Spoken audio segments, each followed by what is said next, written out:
Сәлеметсіздер ме, құрметті оқырмандар. Мағжан Жұмабаевтың 130 жылдығына орай Алаш арысы атты библиографиялық шолуымызға назар аударыңыздар. Мағжан Әбдімағжан Бекенұлы Жұмабаев 1893 жылы 25 маусымда Солтүстік Қазақстан облысы қазіргі Мағжан Жұмабаев ауданында Сасықкөл маңында дүниеге келген.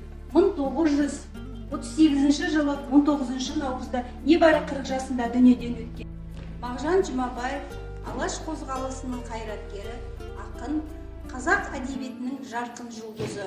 Мағжан Жұмабаевтың шығармашылықтарымен таныстыра өтейін. Мағжан Жұмабаев «Сүй жан сәулем» өлеңдер мен поэмалар жинақталған. Мағжан Жұмабаевтың жан сөзі, өлеңдер мен поэмалар, Мағжанның махаббат лирикасы мен ғажайып дастандары әлем поэзиясының інжу мажаны қатарынан орын алуға әбден лайық. Алматы раритет баспасы 1995 жыл 256 бет алтын қор кітапханасы.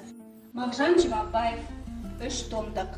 Ұсынылып отырған еңбек халқымыздың аса көрнекті ақыны Мағжан Жұмабаевтың толық күйіндегі 3 томдық кітабының бірінші кітабы. Және де біздің кітапханамызда Мағжан Жұмабаевтың томдық кітаптары бар. Келіп оқуларыңызға болады. Назар қойып тыңдағандарыңызға рахмет.